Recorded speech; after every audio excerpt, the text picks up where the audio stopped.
So, who can tell me how long Jesus' ministry was? I hear 3 years from Jeff over there, yeah? Okay, who agrees with that? 3 years? Okay, now I want you to just imagine that, like many writings from that long ago, John's Gospel had been lost to us. You know? There are lots of books from that sort of era that have disappeared. We know they existed in many cases, but there is no trace of them. If there were no trace of John's Gospel, we would read the other Gospels and think, 1 year. 2 weeks ago, Mel preached on, anyone remember? Cleansing of the temple. And if you read Matthew's Gospel, this occurred after the triumphal entry to Jerusalem. It occurred in Holy Week. But in John's Gospel, it occurred a year earlier in a separate trip up to Jerusalem for the Passover. And John records 3 trips up to Jerusalem for the Passover, and so we assume a 3-year ministry. Okay? That sort of points out to us that the Gospels, the Synoptic Gospels, are really a collection of the sayings and doings of Jesus. They're put in the order that the author thought would make a sensible narrative. But in the case of Matthew, Mark and Luke, it's a narrative that would fit into a year. In the case of John, it's a 3-year-long narrative and makes a lot more sense. And so that's why we believe that Jesus' ministry was 3 whole years. Now, complete change of topic, of course. Can we have the first slide up, please? This is an artist's impression of the temple in Jerusalem, where this morning's gospel reading took place. And if we go to the next slide, which is diagrammatic, first thing you need to realise is that this temple was huge. In the old money, it covered 37 acres or 15 hectares. Okay, it was huge. It was built on the top of a mountain, well, not a mountain, a hill, because that area is hilly, not mountainous. So a small rise. Cities were always built on the top of a small rise. They're easier to defend because the attacker has to fight uphill and you've got the advantage of fighting downhill. So what they did was they built a level platform on top of the mountain. Huge level platform. And then they built another platform a couple of steps up from it, and then another platform a couple of steps up from it, and then another platform a couple of steps up from it, and then a final platform a couple of steps up from it. And so, if I can make this thing work, that should be on, that should be, why is it not? That should be on. That's better. There we are. A court of the Gentiles. If you were a Gentile, you weren't Jewish, you were allowed into the temple in this bit. Okay? And there was a fence. The next one sort of shows it around the bits that you weren't allowed into. That fence had a name. It was called the Soreg. It wasn't very high. You could easily get over it. And there were stones on the top of it, written in both Hebrew and Greek, that said, if you're a Gentile and you cross this fence, we will kill you. Okay? And then the next one We're getting a bit nearer to the altars.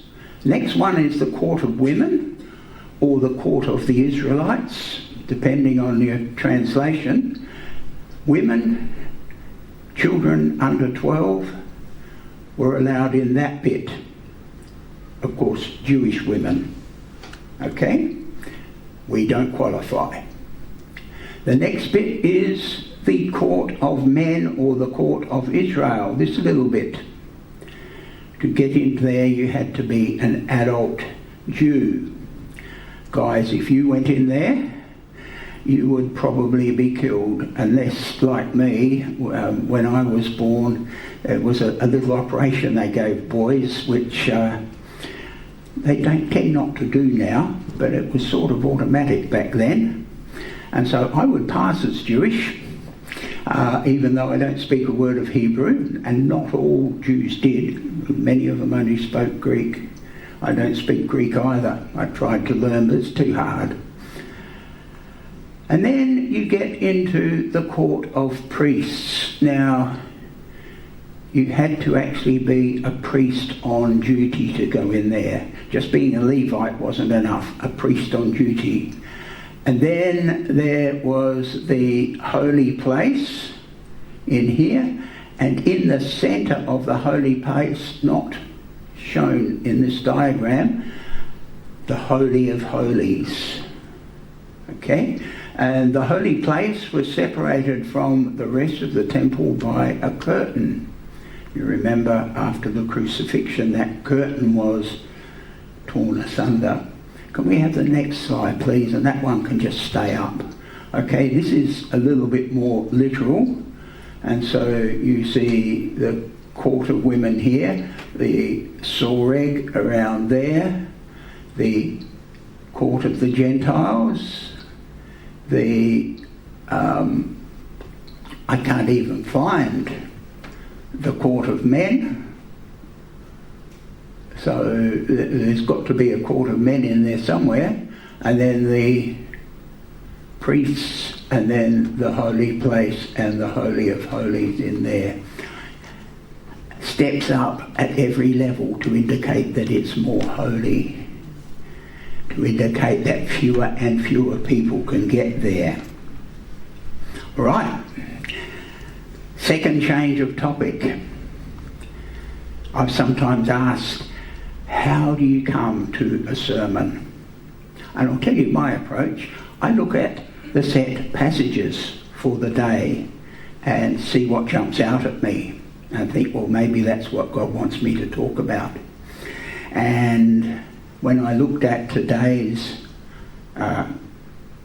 set pieces, the Old Testament, well, that bit's a favourite of mine. Has to be in there. Okay, we'll read that bit. The epistle talks about Jesus, the high priest of Melchizedek. Now, Melchizedek's this very strange person in the Old Testament, in, I think, Exodus, the high priest and king of a place called Salem. Salem in Hebrew means blessed. Do we need that? No, we don't. The gospel. And the bit that jumped out at me, it's quite a long reading, but the bit that jumped out at me was the very first line. Some Greeks wanted to see Jesus. Okay? And I thought, and then there's this sort of funny reply by Jesus that just doesn't really follow on. What is that about? And I went and looked up some commentaries, and there were various explanations offered. But here's the explanation. Some of them suggest that they were proselytes, so they were actually allowed into the temple. And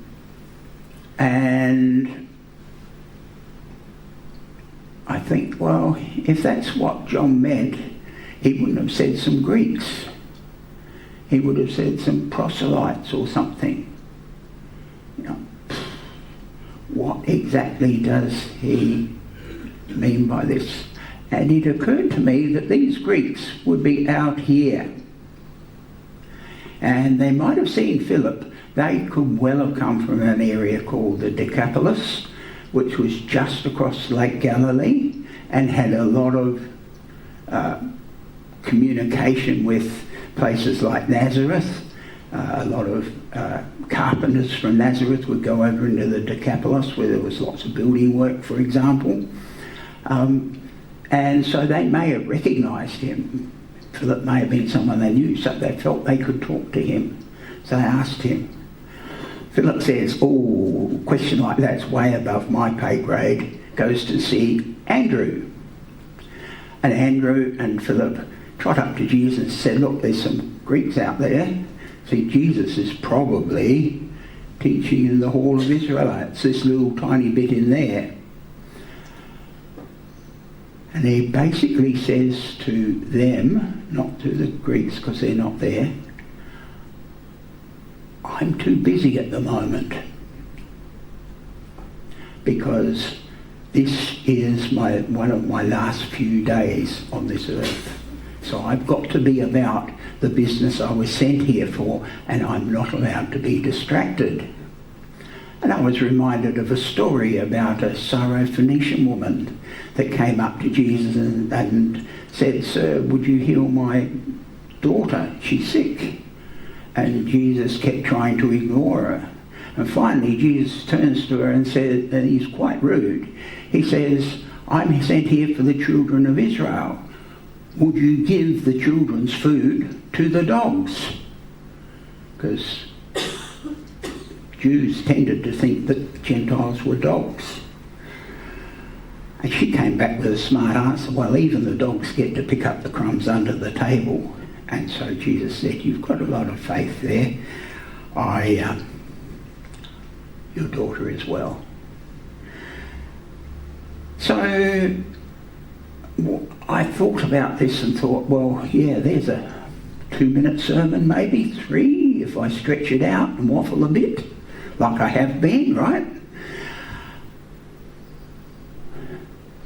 How can I turn that into something that's actually useful to people? And after mulling this over for a few days, I thought, it's about access. These Jews, these Gentiles, these Greeks out here didn't have access to God who lives in there.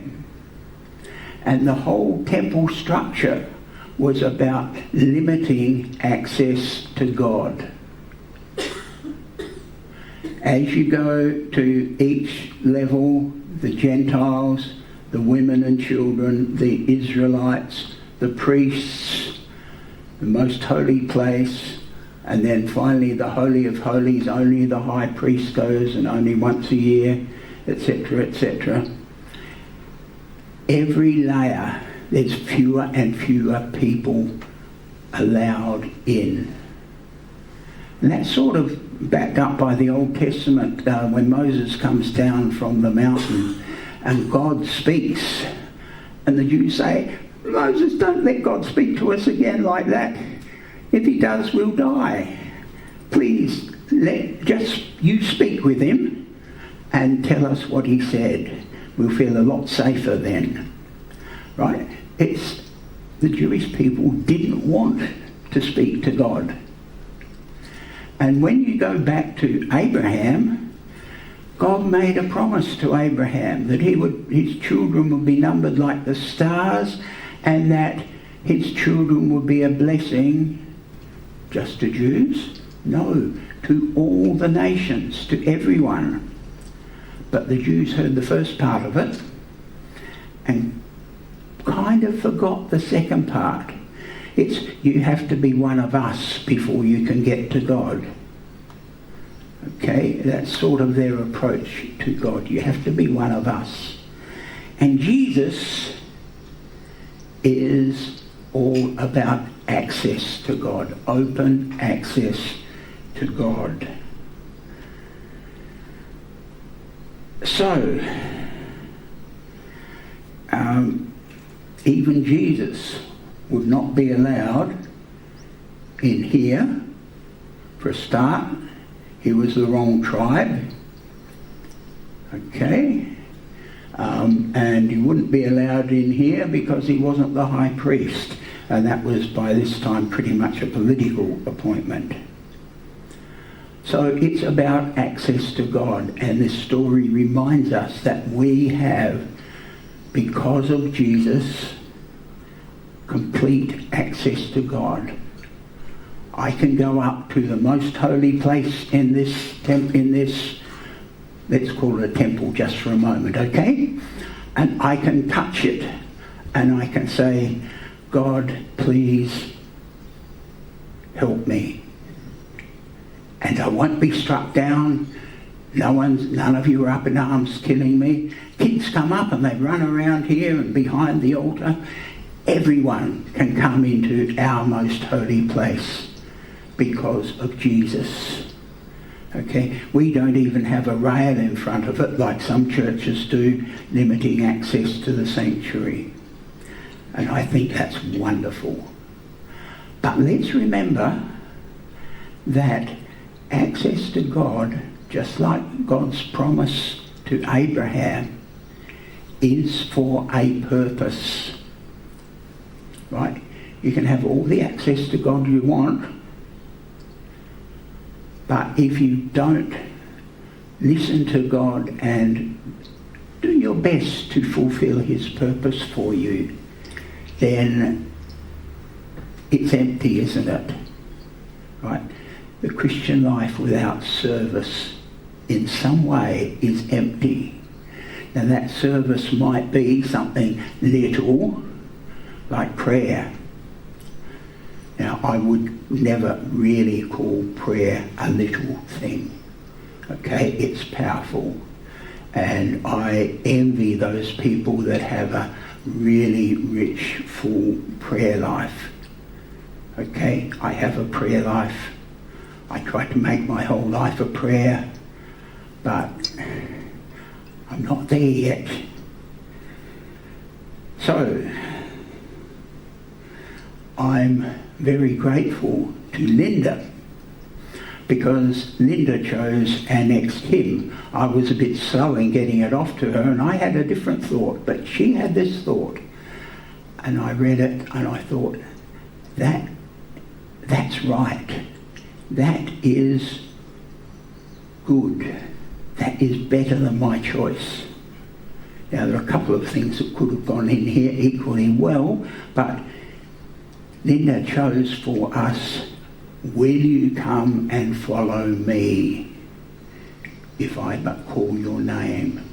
Will you come and serve me? God is calling you. There are no barriers, nothing stopping you from getting into the Holy of Holies where in the Old Testament view God dwelt. Okay, nothing is stopping you from having that full, rich relationship with God. But in saying yes to that, you're also saying yes to a life of service. So we'll ask our music team to lead us in this hymn.